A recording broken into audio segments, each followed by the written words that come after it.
Hi, welcome back to my channel. I'm Danielle and this is Danielle's Books. Today we have my July wrap-up. This is the first wrap-up I've ever done on my channel, so hopefully I do a good job. But before we get started, don't forget to subscribe, give this video a thumbs up, and let me know your favorite read that you read, I guess, in the month of July. So I'm going to start with a full-on stack here to begin with. And these were the books that I read during Summerween. So these are all featured in the Summerween vlogs on my channel. So I'm not going to talk about these ones a bunch, but I am just going to go through them pretty quickly here. So the first one is Goosebumps, The Haunted Mask. This one I didn't really rate because, I don't know, I felt weird rating a Goosebumps book. I'm definitely not the, age demographic for this, but I enjoyed it for what it was. You're following a girl who keeps getting pranked by these boys, and so she wants to pull off the ultimate prank. She wants to scare these boys, so she goes on the hunt for the scariest costume. Her mom gets her like a duck costume or something, and she's like, no. So she goes to the store and she asks the guy for the scariest mask there is, and she finds it, and the mask is definitely very scary. It scares everyone, and some things happen with the mask, and I'm gonna leave it at that. So this is The Haunted Mask by R.L. Stine, but Goosebumps. And then another short book. I read this horror novella, Stirring the Sheets by Chad Lutzke. This is my second Chad Lutzke book I've ever read, and this one had kind of a sad ending a little bit, so proceed with caution. But this one you're following an elderly man who works at a funeral home. He just lost his wife, and so he's kind of going through the motions, and so a corpse comes through, and he looks at the corpse and he's like, whoa, this reminds me of my wife back, in her younger years. And so he kind of becomes obsessed with it, and some things happen from there. And like I said, it kind of has a sad ending. It made me tear up a little bit. You saw that in the Summerween vlog. So this is, like I said, a really short novella, so I'm just going to kind of leave it there. But I would definitely recommend this. Both Chad Lutzke books I've read now have been great. The other one I read was a collab with, I don't remember the other author, but it was Out Behind the Barn, which I talked about in my first video, I think, which was a recent read. So there you have Stirring the Sheets by Chad Lutzke. Next up, another horror novella. We have We Need to Do Something by Max Booth III. This one, family gets trapped in their bathroom. A tree falls through their home. There's, a tornado warning and everything, and so they're literally stuck. This family is definitely one that doesn't, get along great, and so you're kind of seeing, their dynamics. Some, crazy stuff happens, and there's some, I don't want to say exactly the trope just because I don't want to give anything away, but some crazy stuff happens, and, the dad is kind of a douche. But, yeah, I mean, you figure that out pretty early on in the book, so that's definitely not a spoiler. But, yeah, I liked this for kind of when it's kind of locked room, like I said. It's very spooky, so I recommend this one. This one I gave 5 stars. Stirring the Sheets I gave 4, and like I said, Haunted Mask I didn't rate. Sorry, I need to get better at saying my ratings. I'm new to this still. So there you have We Need to Do Something. Again, I talked all about this in the Summerween vlogs. Next up is Notes on Execution. This one wasn't really Summerween appropriate, I guess. It didn't really fit any prompts or anything, but I had started it before Summerween, and so I wanted to continue it and finish it. This is a 5-star book. This is going to be one of my favorites of the year, hands down. This one is more literary suspense. I actually picked up this book right when it came out, but I think I loaned it to someone or I returned it or something, and then I didn't think about it, and then I was getting a ton of good reviews over the last few months on BookTube and Bookstagram and, Goodreads and everything. So I was like, okay, I'm going to pick that back up. I originally thought that this was a thriller. It's definitely not. It's definitely a literary suspense. You're following Ansel Packer. He's on death row. Right away, you're starting 12 hours away from his execution, and you're alternating chapters. So you have the countdown to his execution in Ansel's chapters, and those are told in second person, which is something I really enjoyed. And then the other chapters, you're following 3 different women and how they, how their stories kind of relate to Ansel. That's not really right. It's how Ansel played a part in their lives. So you have his mom, you have his sister-in-law, and then you have the detective who eventually brings him to justice, and she's known him for a long time, and I just loved it. I loved reading all of the perspectives in this book. I really liked the commentary in this book about, starting to feel empathy for a serial killer, and Ansel's not a great guy, and so it was just interesting all around, and I really enjoyed it. I would go into this, I wouldn't research any more into this. I would just kind of pick it up on a whim, and you might think literary suspense is like, kind of sounds boring or something because it's not like a thriller or a horror, but this is totally worth the read. So I definitely recommend this, and like I said, it's definitely going to be in my top 10 of the year. It's definitely one of my favorite reads of all time now. So I'm just going to leave it at that. I read Gone Girl this year. It makes it hard for anything to be my favorite book of the year. If I read this a different year, it'd probably be in my number 1 spot. But yeah, there you have Notes on Execution by Danya Kafka. Great book, 5 stars, like I said. And then the last book I read during Summerween is Clown in a Cornfield by Adam Caesar.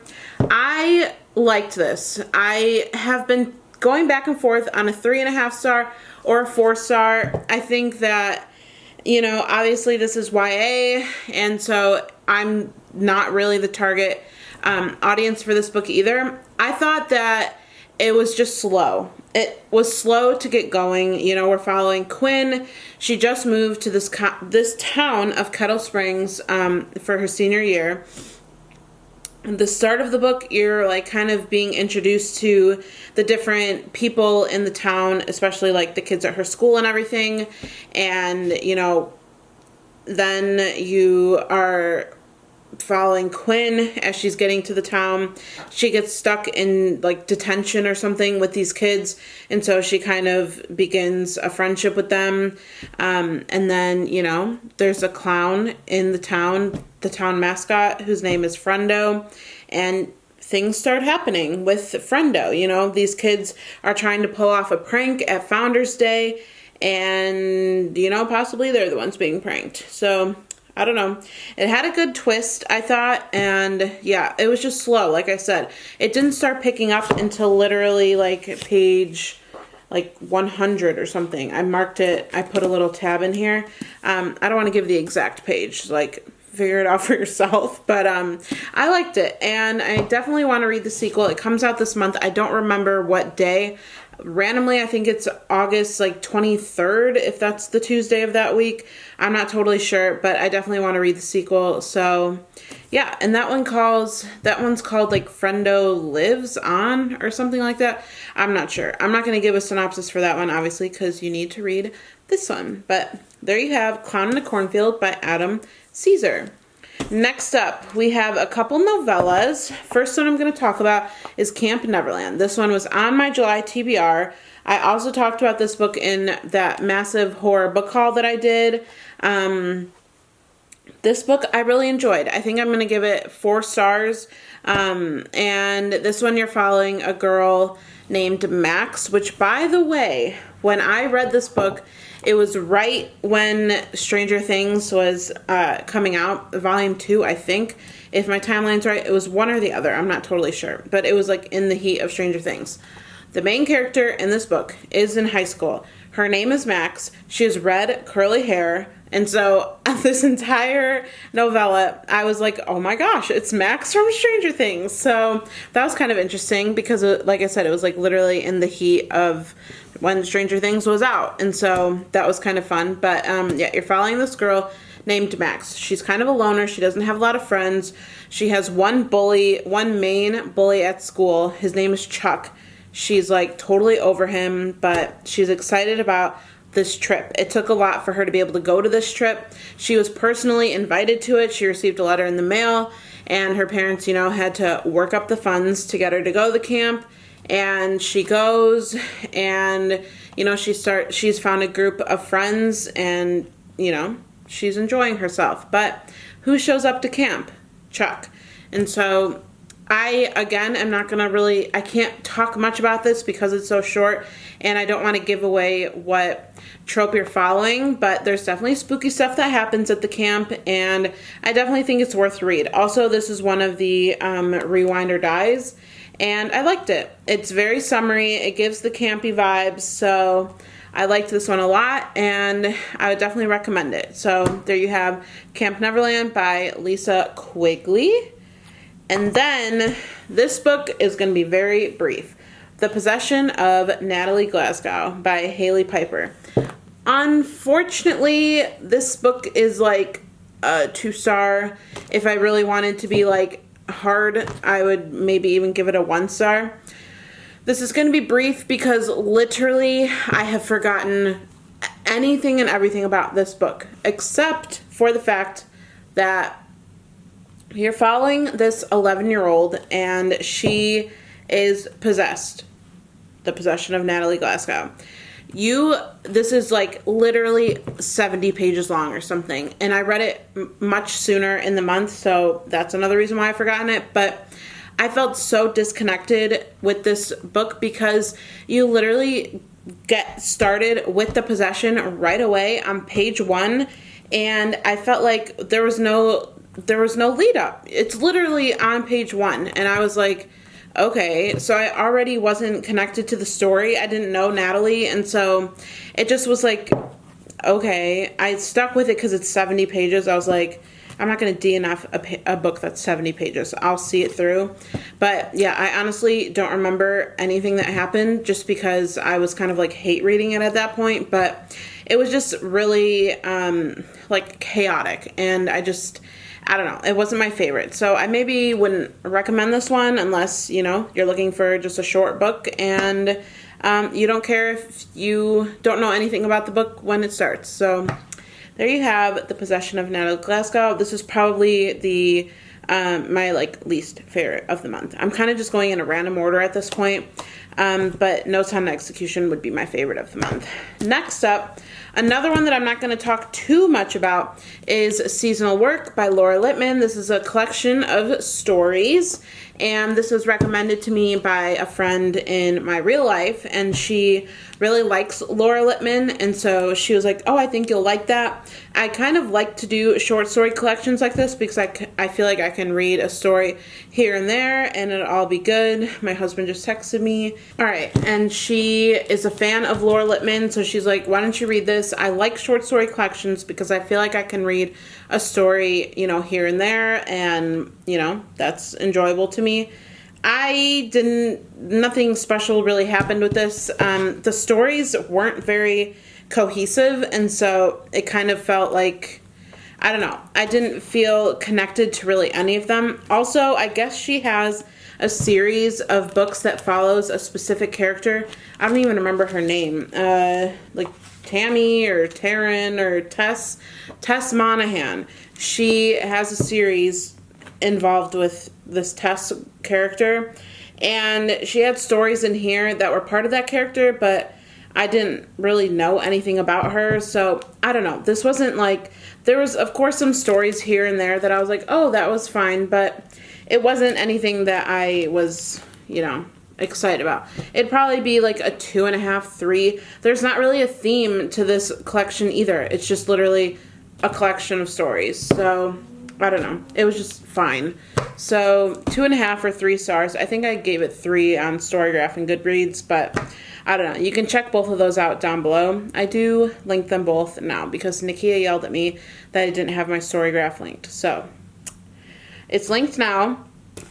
Next up, I'm going to talk about Woman Eating. This was the first book I finished in July. Honestly, I might have finished it like June 30th. I don't really remember. I wasn't I didn't have my YouTube channel, or I had just started my YouTube channel at that point, and also I didn't start tracking my stuff on Goodreads literally at all this year until I started the channel at the end of June or early July. And so, I don't know. It was close enough to July 1st, if it wasn't. This book you're following Lydia, who recently just started living on her own in London, and for the first time ever. She has a very complicated relationship with her mom. Lydia is a vampire, and you're basically following her journey through this book, like, just like being hungry. She's always hungry, and she doesn't want to feed on these people. She's just like looking for pig, and it just is like, I don't know. I don't think this was the book for me. It was fine. This is very literary. I picked this up thinking it was like a straight up horror book.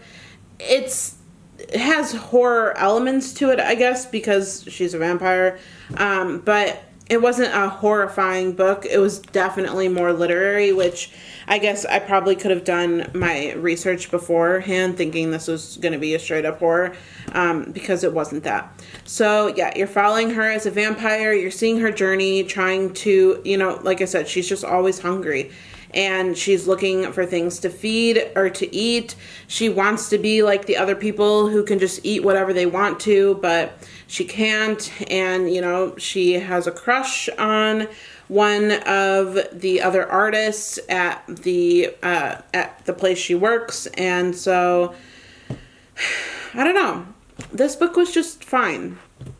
Like I said, I think I gave it 4 stars. It's maybe a 3.5. I need to work on my ratings, like solidifying them, I guess, before these wrap-ups. But I don't know. If you read this, let me know what you thought, because I think it's a very, it's either like a hit or definitely a miss. There could be a trigger warning in here for eating disorders. There's definitely a lot of talk like that. So, do your research if you're easily triggered by that. Because there will be some of that in here, but I don't know. It was maybe a 3.5, we'll say. So there you have Woman Eating by Claire Coda, the first book I read this month. And then we have 2 more books. We have, that I finished literally like within the last couple days of July. I almost said June. We have The Pallbearers Club by Paul Tremblay. This one I picked up about a week ago on one of my reading sprints, and it took me the full week to finish it. It's not very long. I thought that this is a horror. It's not.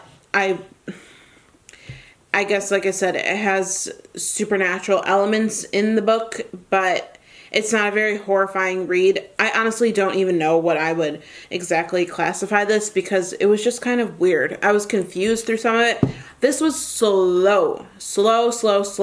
You're following this character, Art Barbara, who is writing a memoir and about his time in high school and, on. He started this club called the Pallbearers Club in high school because he needed something extra to be able to put on his college applications. He wasn't an athlete. He's kind of a loner. He wasn't in any clubs. So he started the Pallbearers Club, which was basically to go be pallbearers and to help out at funeral homes for families or for people who don't have family, or like homeless people, situations like that.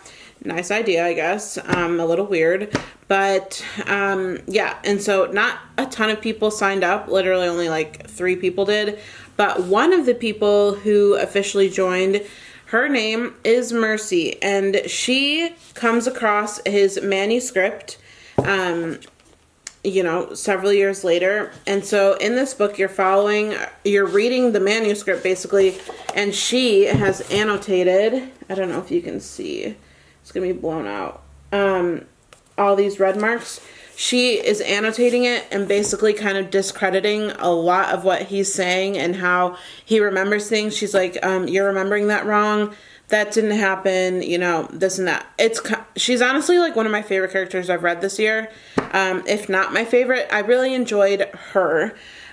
This book was confusing because you're trying to figure out like who to believe. And, you know, like I said, there's some supernatural elements in this book. At least that's what you're led to believe. And so, I don't know. It's just really slow. And there's not a lot of plot. It's very much so a character study. And I liked the ending a lot. I gave this 4 stars. It was kind of a 3-star read most of the way through, but the ending really worked for me. It saved it for me. It was kind of sweet. And like I said, I like Mercy a lot, and she really saved this book for me. So I ended up giving this book 4 stars. I don't know if I would like run to recommend this book to people, because I had kind of a hard time with it, just because, like I said, it took me a week to read it, and it's under 300 pages. So I don't know if I am like, go read this now. But if any of that was a sell, then I guess read it. If you're wanting a slow burn that's a little confusing, that doesn't have a ton of plot, but it has a great ending, then I would recommend this. Yeah. This is my first Paul Tremblay book. I have others that I want to read, but for now, this is the only one I've read. 4 stars. And yeah, that is The Pallbearers Club by Paul Tremblay. And then I have one book left, and that is The Stillwater Girls by Minka Kent. This one was a random book I found on Amazon, and on Amazon, and I picked it up because the plot sounded interesting. This is going to be a hard book to talk about, mainly because I was able to figure out the twists in this book, like 90% of the twist, you know, pretty quickly in the book. So that's why I don't really want to talk about it much, because you know, the twist is literally like right there in front of your face, kind of. But you're following, so there's 2 different storylines that you're following, 2 totally different storylines. One of the storylines I'm not going to talk about in this, because I think that, you know, figure that one out yourself. That's part of the spoilers, so I'm not going to get into that one. But one of them I will pitch a little bit here. You're following Ren's storyline, who is her and her sister. They have another sister and a mom. They live very secluded in the forest, and the younger sister gets sick. So the mom is like, I gotta go take her to get better. And so they both dip. So you're following these other 2 sisters, and they basically shouldn't be left alone, honestly, because they're not old by any means. And so they kind of know the routine, though. They like know how to take care of themselves. They're very independent. They have, like I said, this cabin all to themselves, and it's very secluded. Randomly, a man comes to the cabin, and they basically need to escape without him knowing, because he'll kill them. And so you're basically following that journey while also following along with the other storyline. They alternate chapters, like I said, and so you're trying to figure out, why are these 2 stories being told in the same book? And that's kind of where I'm going to leave it. But yeah, you're basically following like a survival story for these 2 girls. And I liked it. I think I'm going to give it a 4 star. It's nothing groundbreaking. Like I said, I was able to predict a lot of what happened. Like I said, pretty much like almost all of what happened. But it was still enjoyable. I got through it fairly quickly, and it's really short. And so I still enjoyed my time with it. Is it the most groundbreaking thing I've read? No. But it was enjoyable. So 4 stars for that one. And that concluded my July reading on the last day. I literally finished it yesterday. Today's August 1st that I'm filming this. So that is a wrap on my July reads. Let's see if I can bring the whole stack of books in here and try and hold them up. I don't know if I have enough. There we go. All right, there are my July reads.